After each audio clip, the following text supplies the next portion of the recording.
dikasihi Tuhan, salam jumpa kembali kita di ibadah waski pada hari ini. Saya percaya ibu-ibu semua dalam keadaan sehat-sehat. Biarlah kiranya ibadah kita pada sore hari ini, kita mau berikan yang terbaik untuk Tuhan, untuk menyenangkan hati Bapa di surga. Baik, sebelum kita mengangkat pujian dan penyembahan kita, mari kita teduhkan hati kita. Kami bersyukur di hadapan-Mu saat ini Tuhan. Jika kami masih ada saat ini semua karena berkat pertolongan dan penyertaan-Mu. Terima kasih Tuhan untuk semua yang baik yang Kau berikan bagi kami. Sungguh besar kasih-Mu dalam kehidupan kami ya Tuhan. Engkau selalu ada dalam setiap persoalan kami. Engkau selalu menuntun kami. Kami mengucapkan syukur kepadamu ya Bapa. Terima kasih Tuhan. Ampuni kami jika kami melakukan hal yang tidak berkenan di hadapan-Mu. Lewat perkataan, pikiran, dan perbuatan kami Tuhan. Supaya kami layak datang di hadapan-Mu. Terima kasih Bapa. Terima kasih Tuhan. Haleluya. Amin. Mari ibu-ibu yang dikasihi Tuhan, kita angkat pujian ini. Kini saatnya berdiri di altarnya. Kita angkat pujian ini dengan sungguh-sungguh di hadapan Tuhan. Kita mau berdiri di hadapan Tuhan. Amin. Kini saatnya berdiri di altarnya,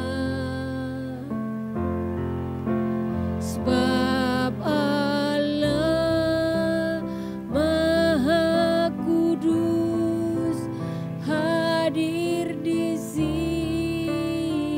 Katakan mari memuji, mari memuji, angkat tangan menyembah. Angkat tangan menyembah,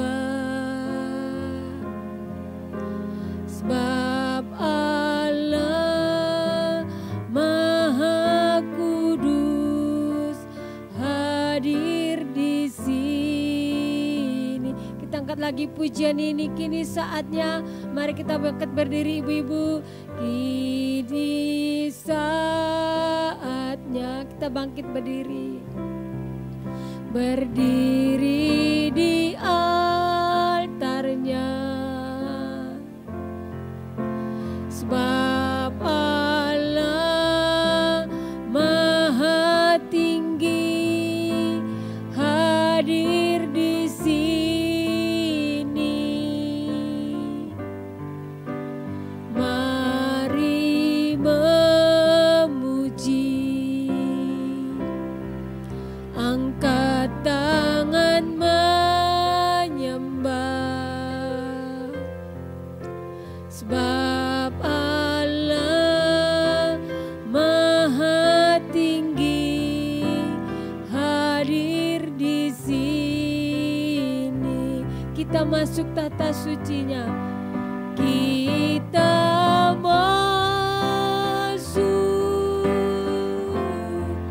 tata sucinya bersama para malaikat menyembah.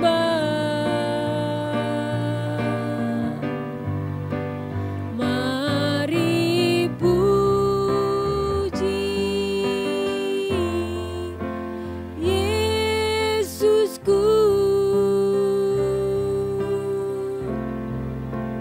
Kita masuk hadiratnya Maha Kudus. Kita angkat sekali lagi pujian dengan sungguh-sungguh.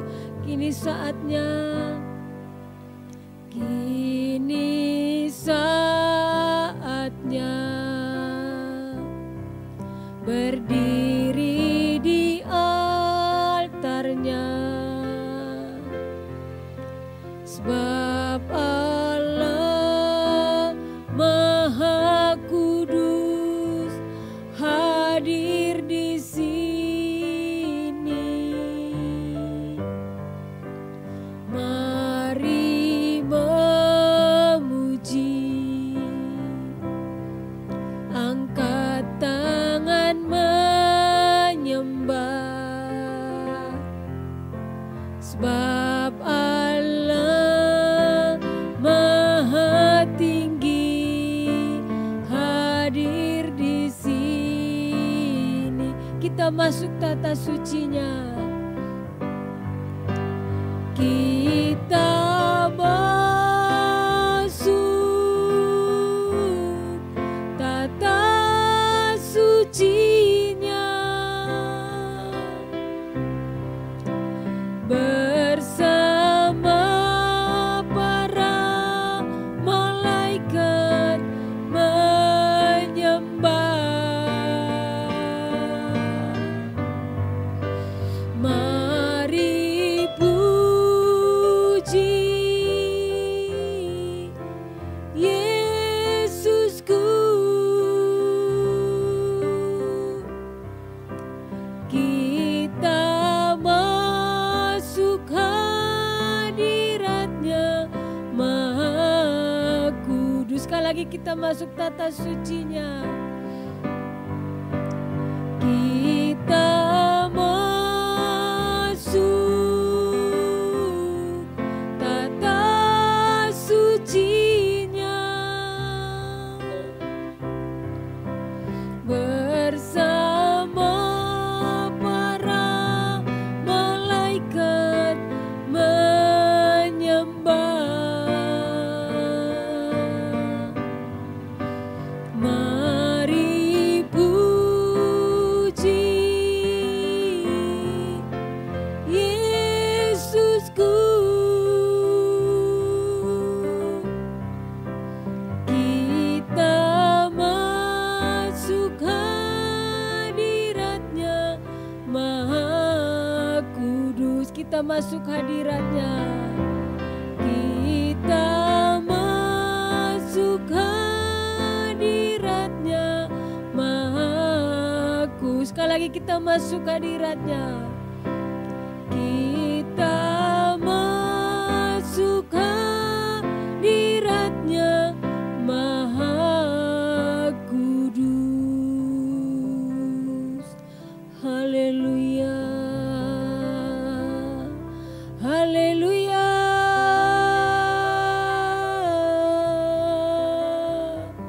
haleluya. Kami sembah Engkau Tuhan, kami muliakan Engkau. Haleluya.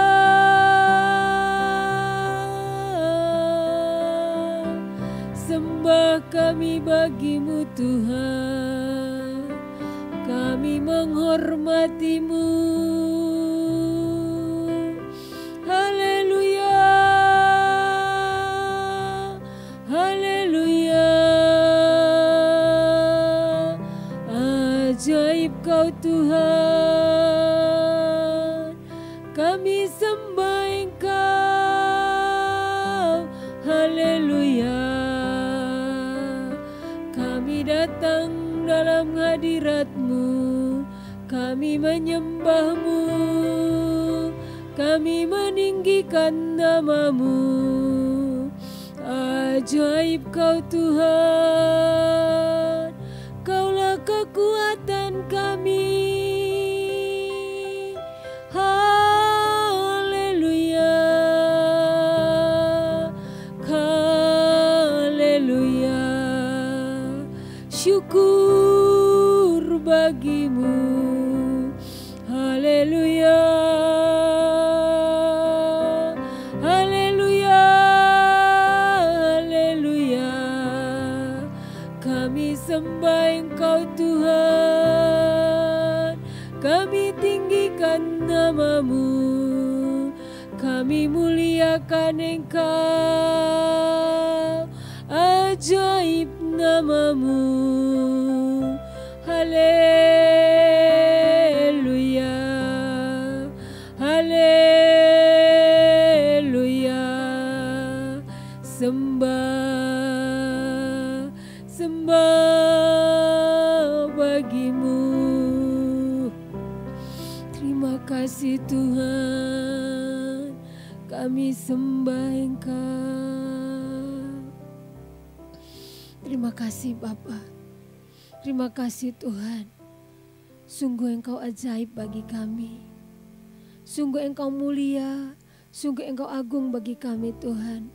Dan biarlah Engkau hadir di tengah-tengah ibadah waski pada sore hari ini. Untuk memberkati kami semua, melawat kami semua ya Tuhan. Sehingga kami yang lemah dikuatkan lagi. Sehingga kami yang bimbang diteguhkan ya Tuhan. Terima kasih Bapa. Terpuji termulialah Engkau Tuhan. Kami akan membuka ibadah kami ini hanya dalam satu nama, Tuhan kami Yesus Kristus. Kami serahkan ibadah ini. Haleluya. Amin. Mari Ibu yang dikasihi Tuhan, silakan duduk kembali. Kita angkat pujian ini bahwa Tuhan juga gunung batu kita.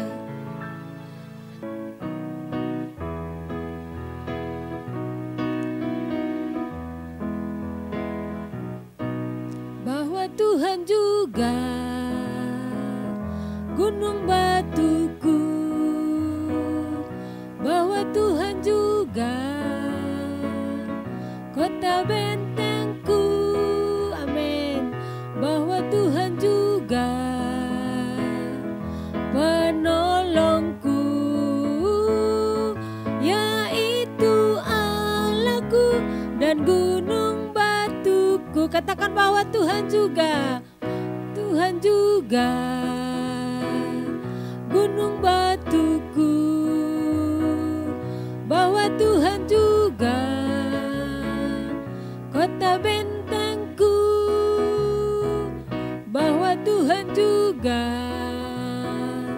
penolongku, yaitu Allahku dan gunung batuku. Katakan aku percaya akan Dia, perlindunganku. Aku percaya akan Dia, tanduk selamatku. Aku percaya akan Dia, sang perisaiku, tempat perlindungan yang tinggi. Kita angkat pujian sekali lagi bahwa Tuhan juga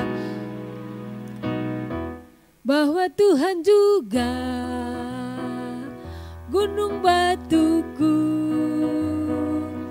Bahwa Tuhan juga kota bentengku.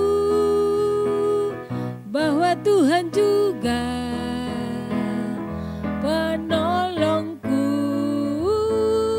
yaitu Allahku dan gunung batuku. Amin. Aku percaya akan Dia, perlindunganku. Aku percaya akan Dia, tanduk selamatku.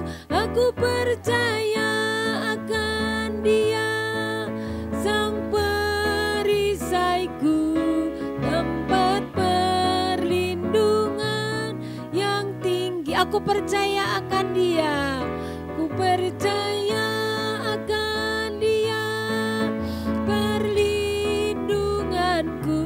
Aku percaya akan Dia, tanduk selamatku. Aku percaya akan Dia, sang perisaiku, tempat perlindungan yang tinggi. Tempat perlindungan, tempat perlindungan yang tinggi. Tempat perlindungan, tempat perlindungan yang tinggi. Kita berikan kemuliaan buat Tuhan kita.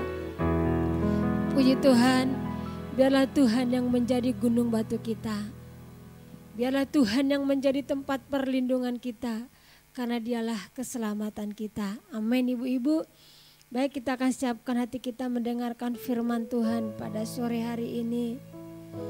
Biar firman ini yang terus menguatkan kita, untuk kita terus berjuang, semakin berkenan di hadapan Tuhan.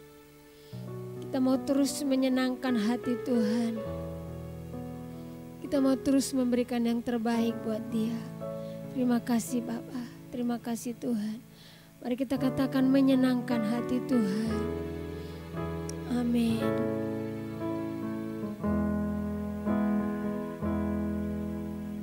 Menyenangkan hati Tuhan lebih dari segalanya. Disingkatnya hidupku, kesempatan berharga karena anugerah-Mu.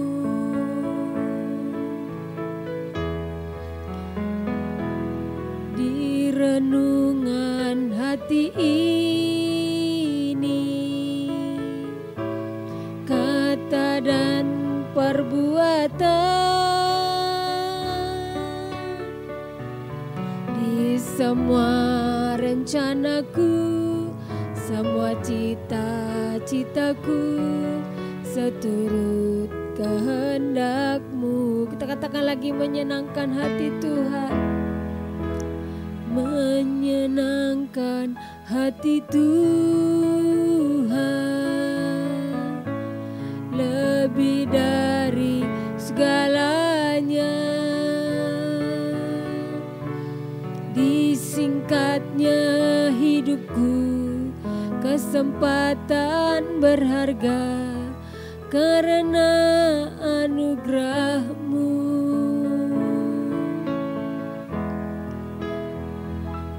Di renungan hati ini, kata dan perbuatan, semua rencanaku, semua cita-citaku seturut kehendak-Mu. Katakan, Engkau ciptakan aku, Engkau ciptakan aku untuk menyenangkan-Mu. Sepanjang hidup ini sampai di sorga nanti, menyenangkan-Mu selalu. Di mana Engkau ada, aku rindu berada. Engkau kesukaanku, batu karang perhentian, tak akan tergantikan. Kita katakan lagi, Engkau ciptakan aku. Mari kita bangkit berdiri. Engkau ciptakan aku untuk menyenangkan-Mu.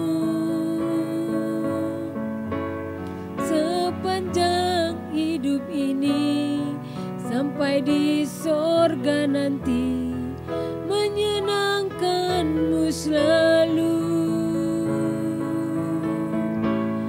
Di mana Engkau ada, aku rindu berada. Engkau kesukaanku, batu karang perhentian, tak akan tergantikan. Engkau kesukaanku, Engkau kesukaanku, batu karang perhentian, tak akan tergantikan. Sekali lagi, Engkau kesukaanku, Engkau kesukaanku, batu karang perhentian tak akan tergantikan. Kami akan siap mendengarkan kebenaran firman-Mu ya Tuhan. Berfirmanlah Engkau buat kami sore hari ini. Dan biarlah kiranya Tuhan mengurapi hamba-Mu yang akan menyampaikan firman-Mu buat kami ya Tuhan. Biarlah firman-Mu sore hari ini akan terus meneguhkan hati kami, menguatkan kami, memberikan kami semangat untuk menjalani kehidupan ini. Terima kasih Bapa, kami siap mendengar firman-Mu. Haleluya, amin.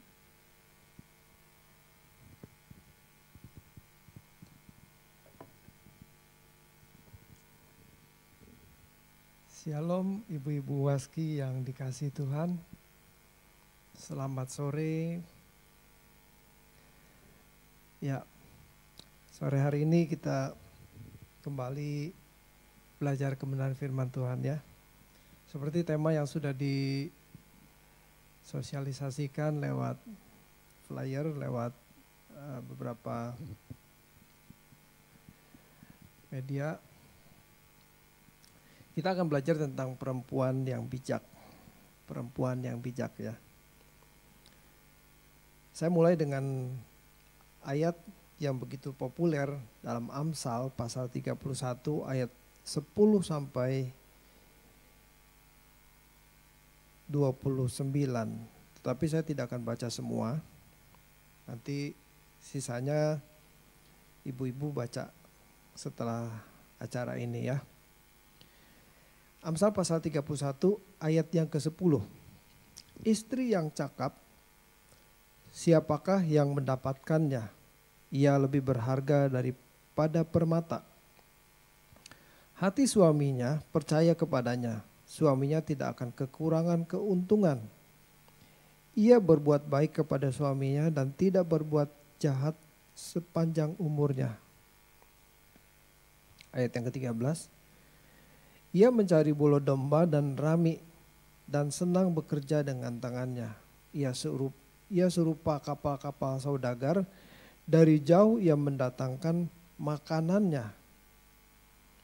Ia bangun kalau masih malam, lalu menyediakan makanan untuk seisi rumahnya dan membagi-bagikan tugas kepada pelayan-pelayannya perempuan. Dan seterusnya ya. Tentu kalau kita membaca ayat-ayat ini, sudah terbayang ini seorang sosok wanita yang ideal ya. Istri yang cakap, siapakah yang akan mendapatkannya? Ia lebih berharga dari permata.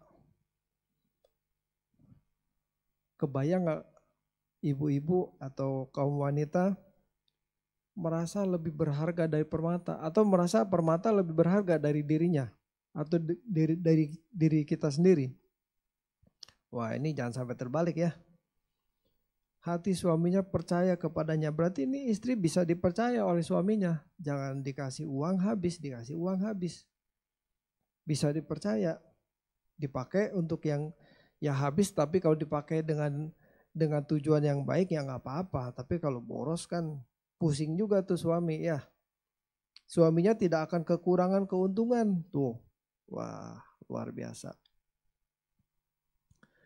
Singkat cerita, kalau kita baca ayat yang paling bawah, ini mantap ini. Ayat 29. Banyak wanita telah berbuat baik, tetapi kau melebihi mereka semua. Tuh. Ini berarti istri yang ideal. Suami tidak akan berpaling kepada wanita lain. Banyak wanita telah berbuat baik, tapi kau melebihi mereka semua. Jadi di mata suami ini, istri macam begini sangat berharga begitu, ya. Nah, kita mau belajar tentang perempuan yang bijak. Dalam Alkitab tuh banyak perempuan-perempuan yang punya prestasi yang selalu dikaitkan dengan cara dia berpikir atau karakternya atau tindakannya tuh selalu menguntungkan. atau menyelamatkan lah ya, menyelamatkan dari malapetaka, dari penyakit, dari kelaparan, dari kematian, rasa malu, diselamatkan oleh istri atau dari wanita atau dari ya wanita yang bijak ini. Contohnya tentang Ruth ya. Ada beberapa nama yang saya sebutkan, tapi kita tidak akan bahas semua karena waktunya nggak cukup. Contohnya Ruth ketika kehilangan suami dan mertuanya ini mau kembali ke Moab, dari Moab kembali ke Israel, dia tidak mau berpisah dengan mertuanya. Dan kita tahu Ruth itu adalah salah satu dari perempuan asing yang tertulis namanya dalam silsilah garis keturunan Yesus Kristus. Ruth itu perempuan Moab. Kemudian ada gadis pelayan istri Naaman. Jadi Naaman ini panglima tentara Aram yang hebat. Waktu itu mengalahkan Israel. Ya kalau kita baca kisahnya di 2 Raja-Raja pasal 5. Ini ada pelayan yang gadis Israel yang ditawan oleh Naaman. Dan dia tahu, ini Naaman panglima yang hebat begini, begitu baju perangnya dibuka, kusta. Wah, dan gadis Naaman ini, gadis pelayan dari istri Naaman ini bilang, sekiranya Tuanku menghadap nabi yang di Samaria itu, maka tentulah nabi itu akan menyembuhkan dia dari penyakitnya gitu ya. Ini salah satu ya, jadi dia menyelamatkan. Kemudian kita tahu juga Esther. Esther itu kan ketika Raja Ahasveros terhasut oleh Haman, itu orang Yahudi akan dimusnahkan. Wah, ini Esther mengumumkan puasa kepada seluruh orang Yahudi yang ada di kerajaan itu. Lalu dengan memberanikan diri Esther menghadap raja dengan risiko kalau Esther itu tidak diterima oleh raja, wah itu bakal dibunuh, bakal menerima hukuman dengan risiko begitu. Tapi singkat cerita Esther menyelamatkan bangsa Yahudi. Ada lagi nama Abigail. Abigail itu istrinya Nabal. Nabal itu orang yang bebal hatinya. Ini diselamatkan oleh istri, oleh Abigail. Sehingga tidak terjadi pertumpahan darah. Dan banyak nama-nama di Alkitab, tokoh-tokoh. Tapi saya membahas satu saja. Ruth, saya balik ke Ruth ya. Kitab Ruth itu menceritakan kisah seorang keluarga Israel bernama Elimelech dan Naomi. Ketika itu di Israel ada kelaparan, nah Elimelech dan Naomi ini pergi keluar dari Israel, pindah dari kotanya sendiri di Bethlehem itu ke Moab. Nah Moab itu adalah satu daerah di seberang Sungai Yordan. Jadi kalau Sungai Yordan itu mengalir dari utara ke selatan, ini di sisi timurnya. Kalau kita lihat map, itu di sisi sebelah kanannya. Orang Israel itu ketika keluar dari Mesir, keliling-keliling di padang gurun, itu nyebrang Sungai Yordan. Nah sebelum dia nyebrang ke Sungai Yordan yang dipimpin oleh Joshua, itu berada di daerah Moab. Ya, Moab. Nah,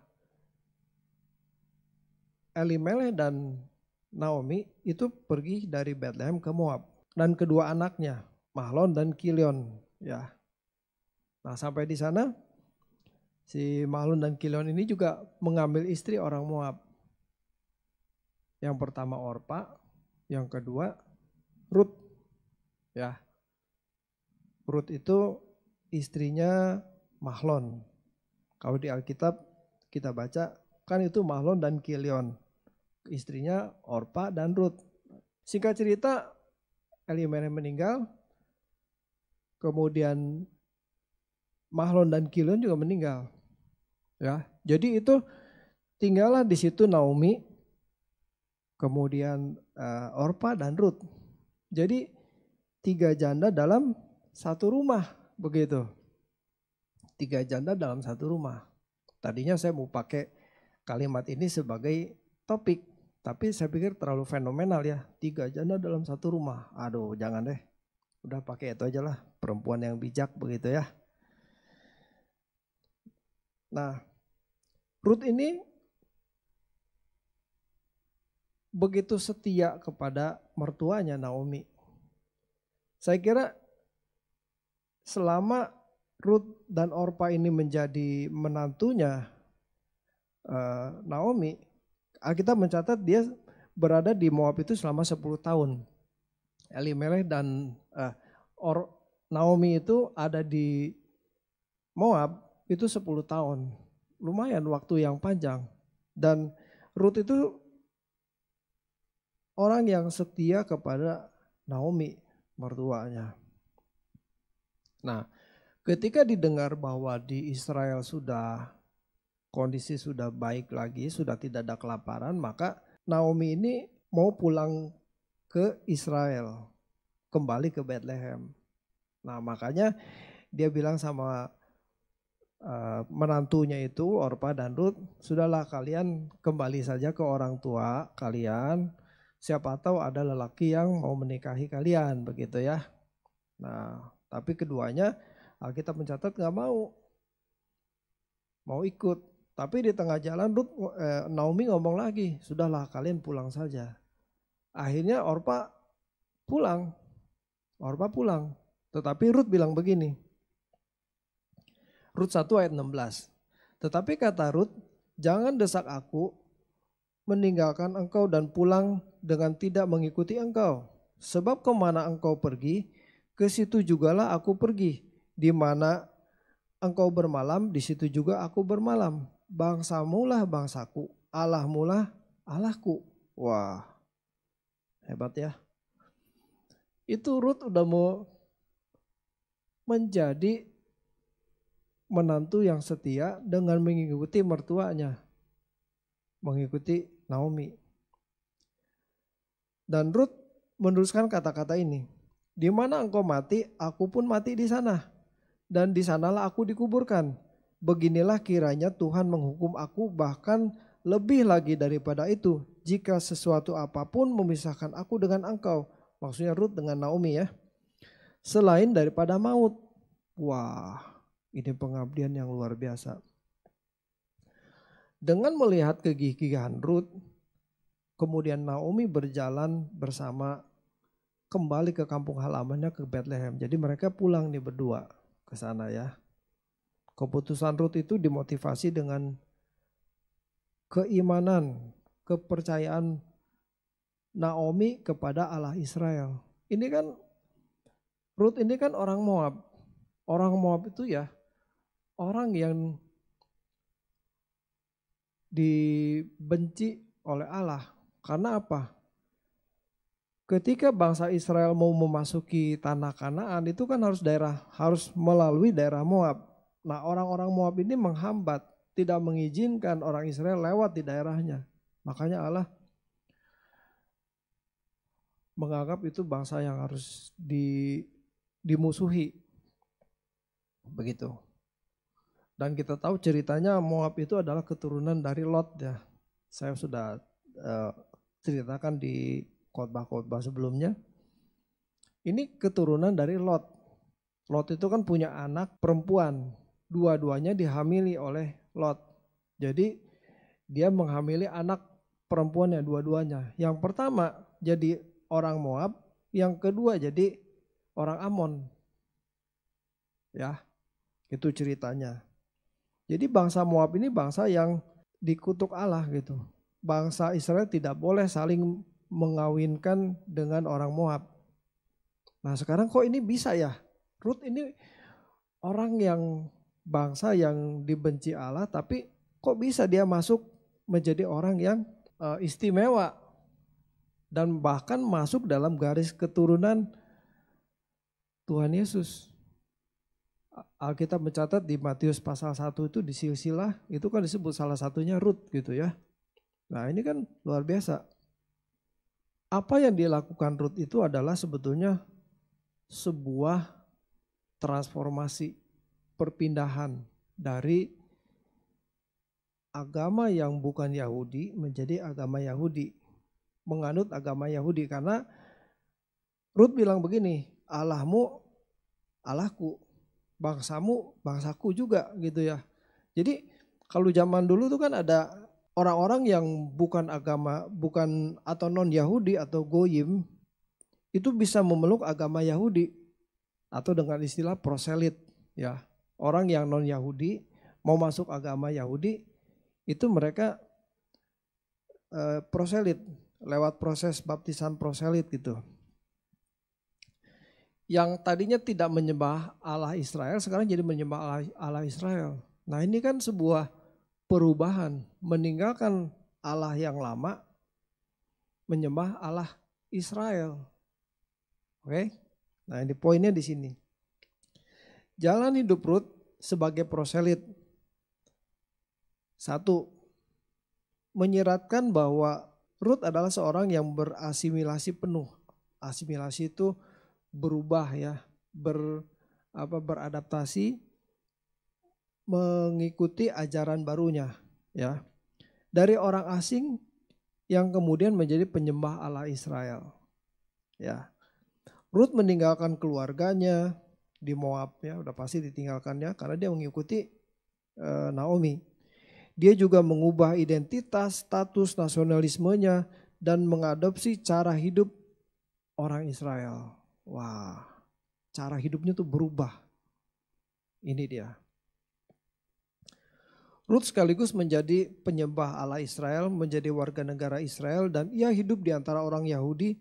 Dengan demikian Rut tidak diperlakukan sebagai orang asing karena dia sudah beradaptasi, berasimilasi dengan orang Yahudi. Rut dianggap sebagai golongan orang benar karena kesetiaannya kepada Allah Israel.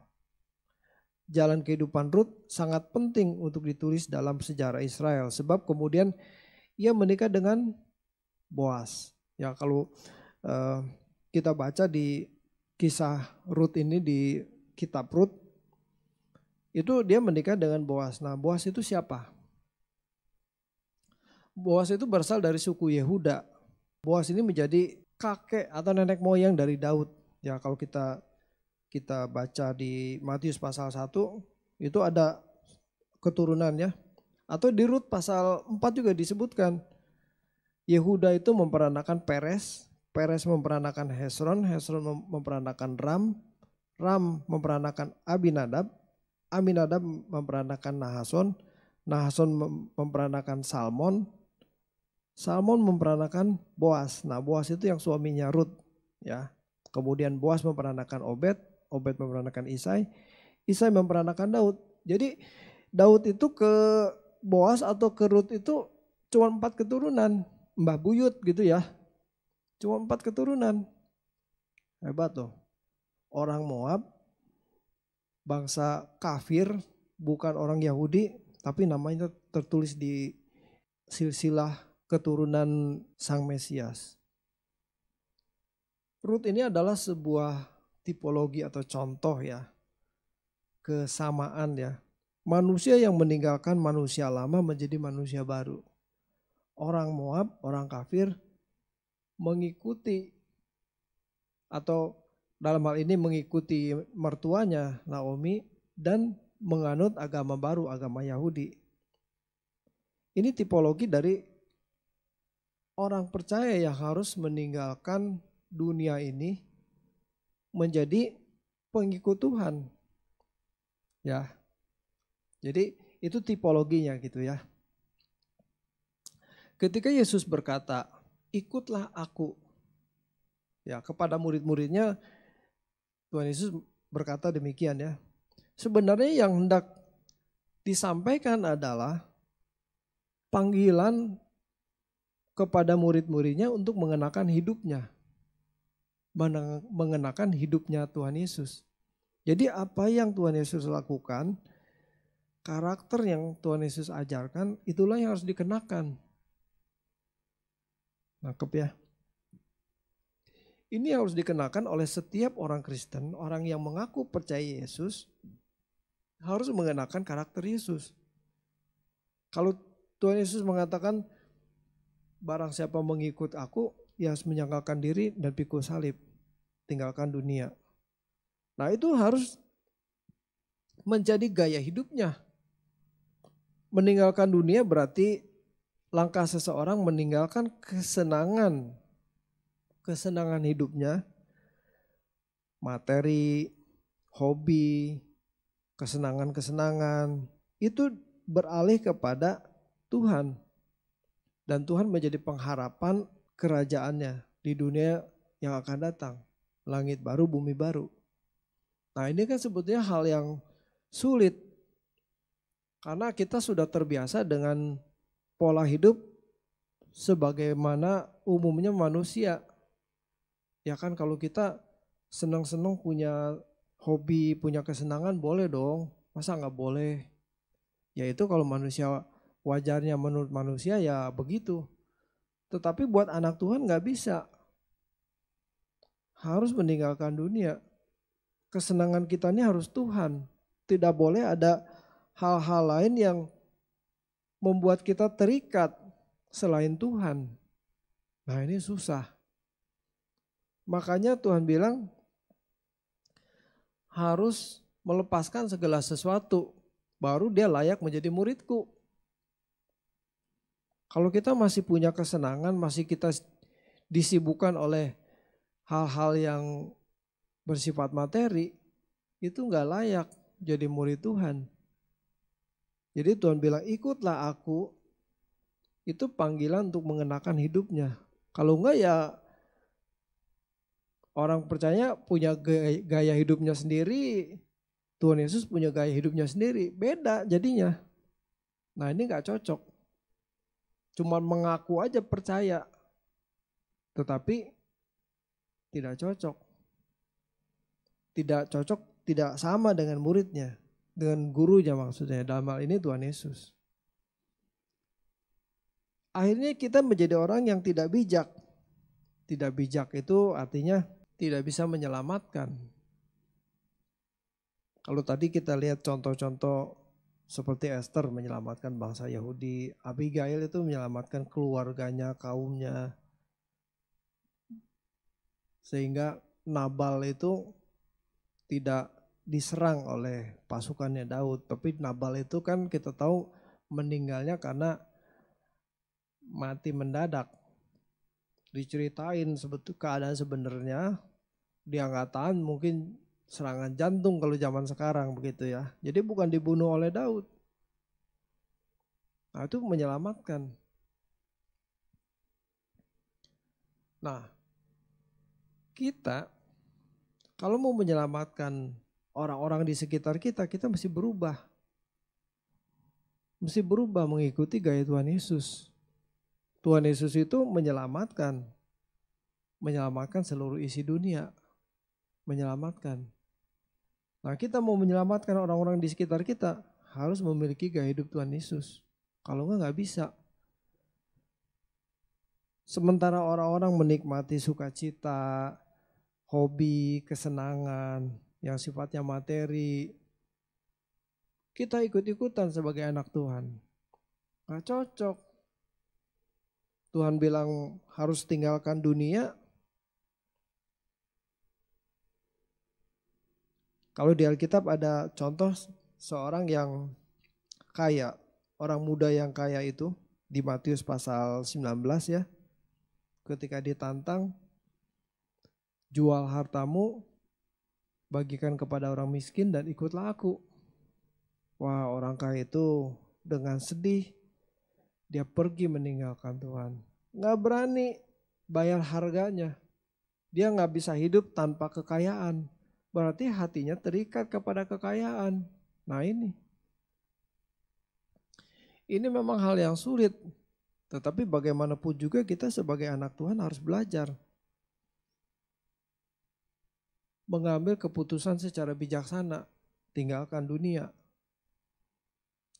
Baru kita menjadi anak Tuhan yang layak, hidup benar di hadapan Tuhan. Umat perjanjian lama pada umumnya berpikir yang penting tidak berbuat kriminal. Ya, kalau perjanjian lama kan begitu. Berlimpah susu dan madunya begitu ya. Yang penting ikuti hukum Taurat. Tidak melanggar moral, tidak melanggar hukum, etika. Udah cukup. Tetapi duniawi berlimpah susu dan madunya begitu. Tapi ya itu perjanjian lama. Nah, kita kan bukan hidup di zaman perjanjian lama. Kita hidup di zaman perjanjian baru, zaman anugerah, di mana kita harus seperti Yesus. Harus berubah. Apa yang Tuhan ajarkan, kita ikuti, mengikuti jejak Tuhan Yesus. Tentu ini bukan hal yang mudah. Sebagaimana murid-muridnya bertanya kepada Tuhan, kalau begini siapa yang selamat? Harganya terlalu mahal Tuhan, untuk sempurna itu susah. Kalau demikian siapa yang bisa selamat? Siapa yang diselamatkan? Tuhan bilang tidak ada yang mustahil bagi Tuhan. Artinya apa?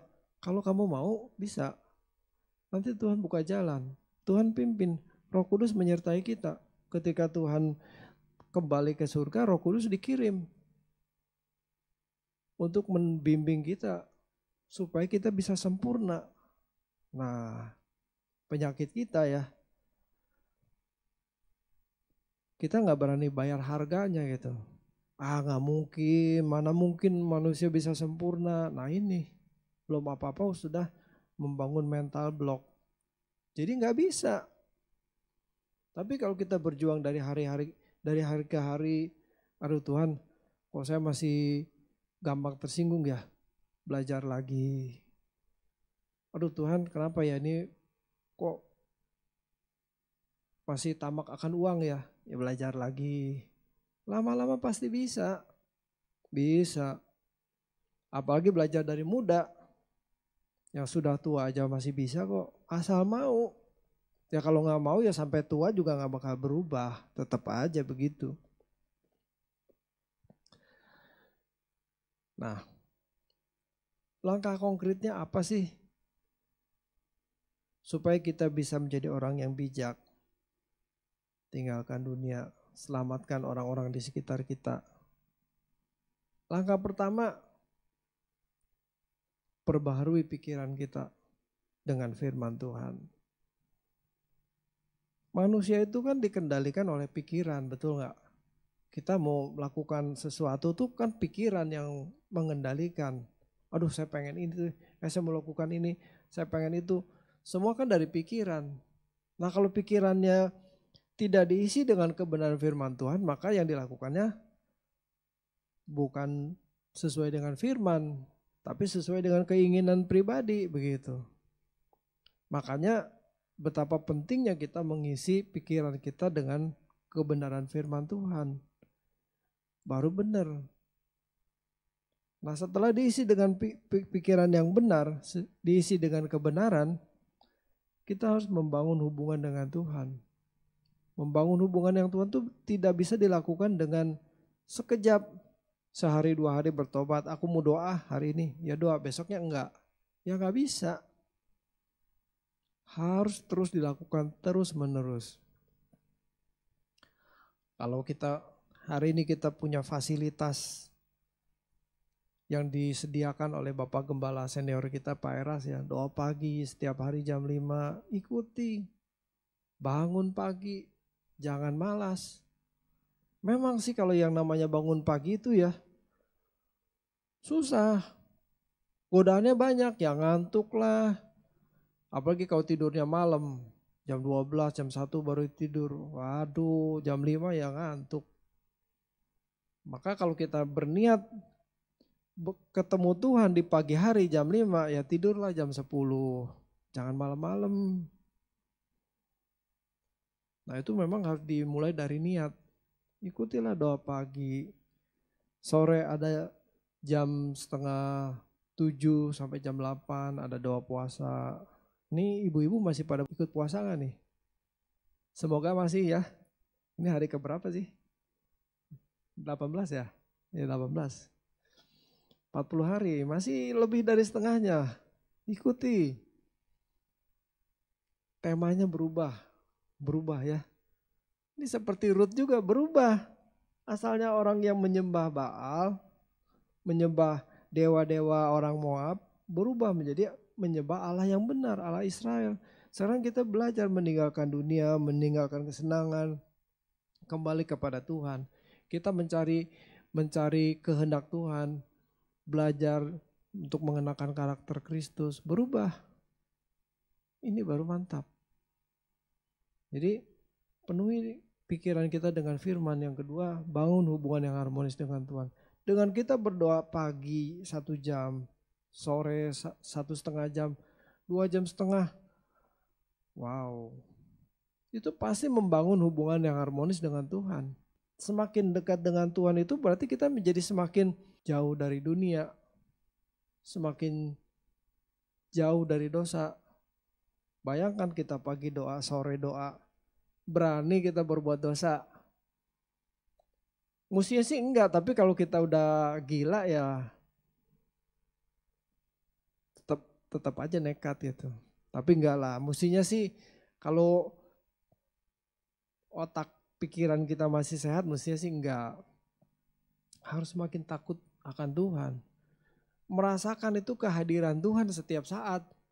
Jadi kita mau berbuat dosa juga mikir ada Tuhan loh. Jangan macam-macam gitu loh. Amin ya. Belajar. Semua belajar. Kita semua belajar, termasuk saya belajar. Ini tidak mudah. Tetapi kalau kita diberikan kesempatan untuk berubah semakin seperti Kristus, inilah anugerah Tuhan yang besar. Karena hanya orang-orang yang berkarakter seperti Kristus itulah yang diterima di kerajaan surga, menjadi keluarga kerajaan Allah. Ini menjadi orang-orang yang hebat, yang akan mendampingi memerintah bersama dengan Tuhan Yesus. Luar biasa. Berjuang terus ya ibu-ibu ya. Kita di Perdatam jangan kendor. Berjuang terus, semangat. Kalau memungkinkan ikut puasa. Masih ada 22 hari. Ya. Oke. Itu saja renungan kita pada sore hari ini. Kita tundukkan kepala dan kita berdoa. Bapa di dalam sorga, kami bersyukur untuk pesan-Mu, nasihat-Mu pada sore hari ini bagi ibu-ibu waski di Perdatam Tuhan. Dan dimanapun para pendengar YouTube kami bisa diterima, Tuhan memberkati kami semua Tuhan. Biar nasihat-Mu boleh tertanam dalam hati kami dan kami berjuang terus untuk berubah semakin seperti Kristus. Meninggalkan dunia dan menjadi semakin sempurna di mata-Mu Tuhan. Terpujilah nama-Mu Bapa, di dalam nama Tuhan Yesus Kristus kami sudah berdoa. Amin.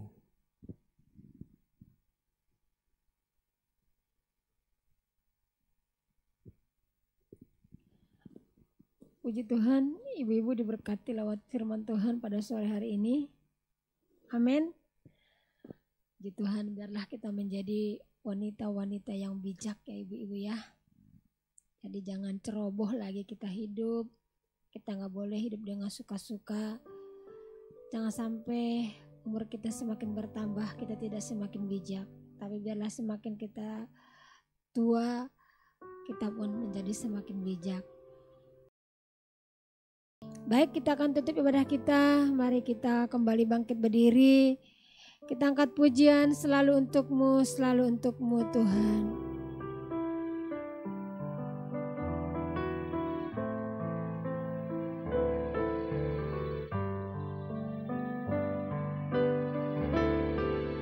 Selalu untuk-Mu, selalu untuk-Mu, Tuhan dan Raja.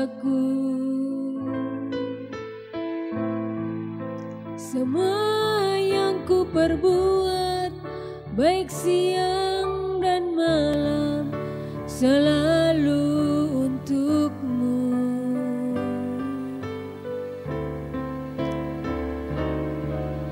Segenap hidupku adalah milikmu, untuk kemuliaan-Mu.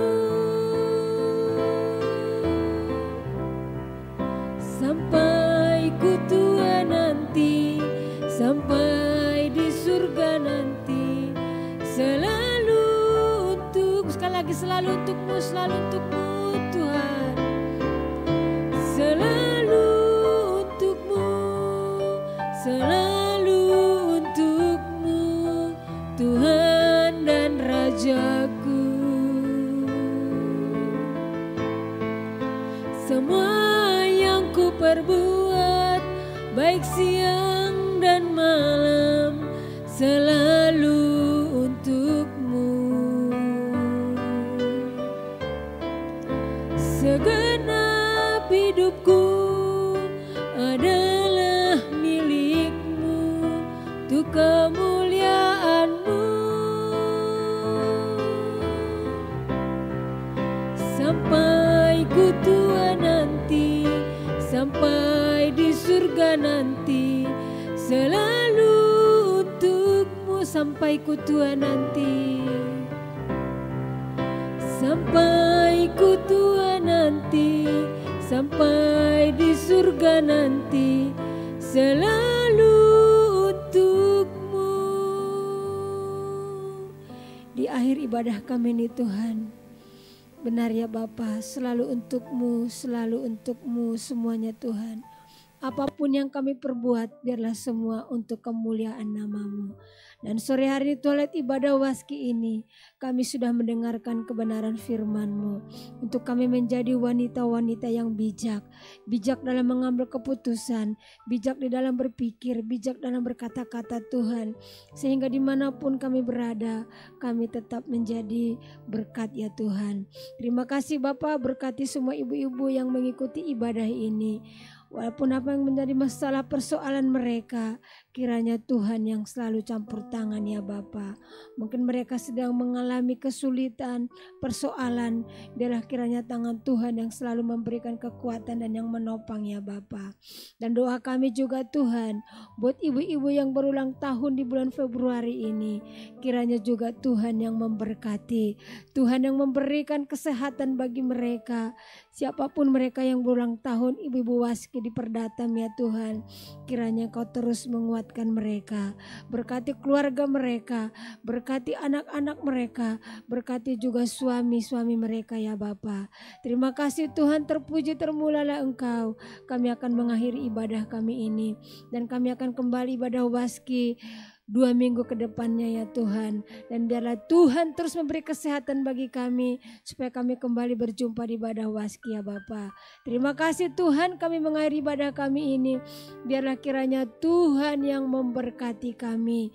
Dan biarlah kiranya berkat dari Allah Bapa, dan juga cinta yang manis dari Tuhan Yesus Kristus, dan persekutuan Roh Kudus yang menyertai kami semuanya. Mulai dari saat ini sampai Tuhan Yesus datang menjemput kami semuanya. Haleluya. Amin. Terima kasih, ibadah kita sudah selesai pada hari ini. Tuhan Yesus memberkati.